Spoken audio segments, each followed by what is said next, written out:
Welcome everyone. This is the MasterClass. My name is Patricknazareth. I have around 30 years of teaching experience and I would like to help dispel your doubts should you have any. Today we look at the chapter Discovering Tut The Saga Continues, written by A.R. Williams. Mr. Williams lives in Virginia. He has published in publications such as Heroic Fantasy Quarterly, Everyday Fiction, and Three Crow Press. He has earned an honorable mention in the Writers of the Future contest in 2010. Why so less about him, you might ask? Because this excerpt is taken from National Geographic, which is by itself a respected literary magazine read by people the world over for reference purposes. It is the magazine which is important. The writers who contribute the articles are of a certain standard.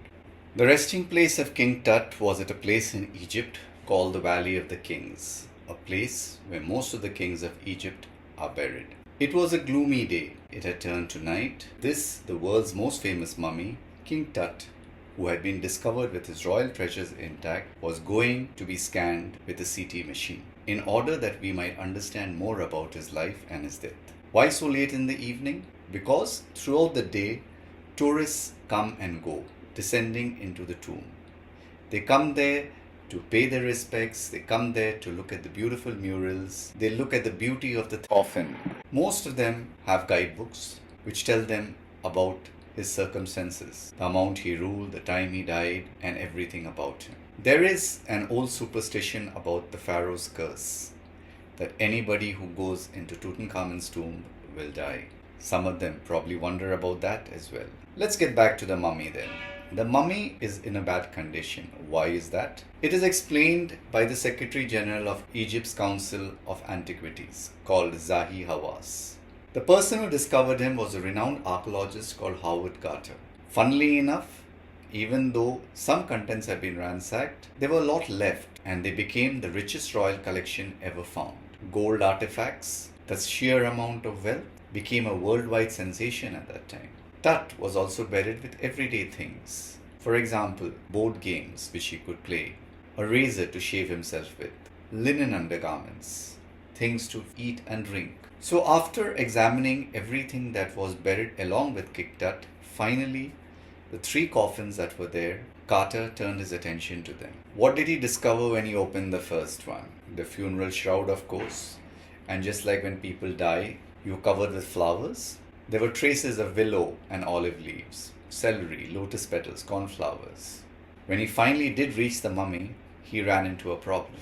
The resins that were used to embalm the body had hardened, in effect cementing King Tut into his coffin made of gold. But he had to be studied, so Carter took a decision. He first put the mummy out into the heat of the sun, hoping that the resin would melt. Several hours passed. Nothing happened. So finally he took the unscientific decision of removing it with a chisel. So hammer and chisels were used. If you look at it from Carter's point of view, you can't really fault him. If he had not done that to the mummy, overnight the thieves would have got rid of the guards and they would have removed it entirely in order to get at the gold. In King Tut's time, even prior to him, the pharaohs were enormously rich people and their riches were buried with them. You can imagine the price of the gold nowadays, not to forget how much more priceless they are because of how old they are. What did Carter and his men do? First, they removed the head of the mummy. Then they severed nearly every major joint. And once they had done that, they removed the body and reassembled it again. They padded it up. They tried to hide the damage that had been done. Since those days, archaeology and archaeologists have changed. Now, sophisticated tools are available. For example, an X-ray. In Carter's time, it didn't exist. In 1968, when X-rays were first used on the mummy, an amazing fact came to light. His chest, his breastbone, and his front ribs were not there. Today, we have moved past the X-ray. We use CT or computed tomography. Cross sections are photographed. Then they are blended together to make a three-dimensional image. More secrets can be revealed. Two in particular, the archaeologists were interested about. How did he die and how old was he at the time of his death? It was a big event. Why? Because King Tut was the last of his family. His funeral spelled the end of the dynasty. We still don't know how he passed away, we still don't know what happened after he passed away. Amenhotep III, Tut's father, or maybe his grandfather, we're not really sure, he was an extremely powerful pharaoh. He ruled for almost 40 years, and he was there present at the height of the 18th dynasty. His son, Amenhotep IV, succeeded him. One of the strangest periods in the history of Egypt came to pass. Why?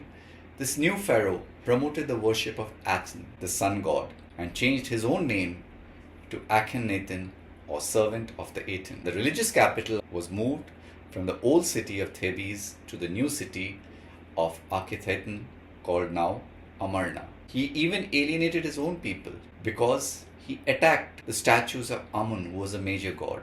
He smashed the statues. He closed the temples. Think about it like this. It was not a good time to be present in. There was this family that had ruled Egypt for a long time, perhaps centuries. The dynasty was ending. Maybe the king, the pharaoh, went a little mad.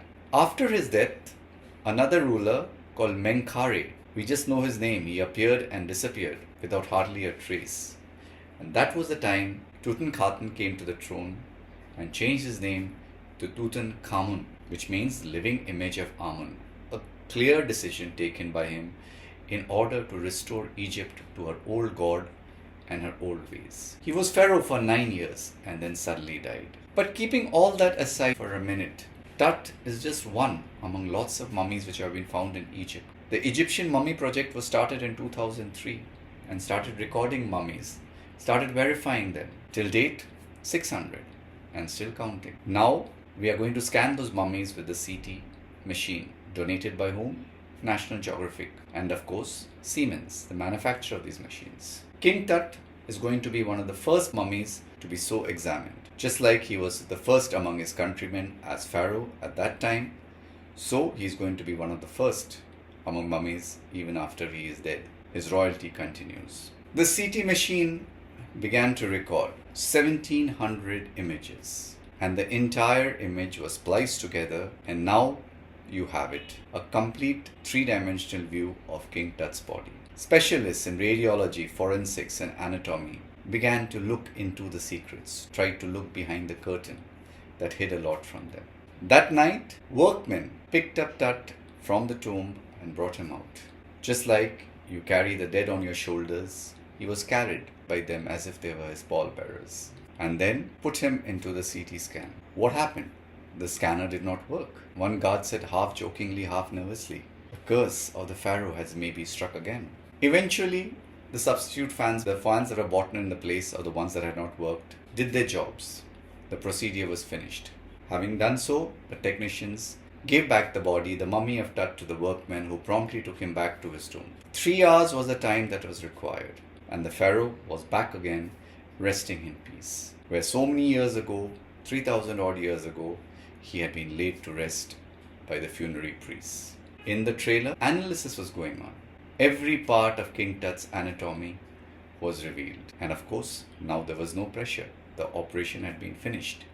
The entire thing had gone like clockwork. As Zahi Hawass said, he couldn't sleep, but now he can go to sleep knowing that his work had been done without a problem. The journalists who were part of this stayed there the whole time, and by the time they left the trailer, the wind that had been blowing was stopped. Just above the entrance of King Tut's tomb stood Orion.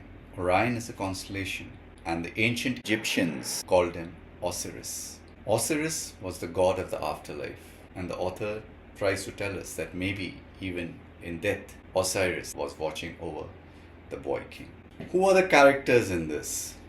The main figure around which the entire article revolves, King Tutankhamun. He's been dead for thousands of years. All we know about him was that he was a young ruler who died young as a teenager and who tried to lead his countrymen back to the ways of the traditional Egyptian religion.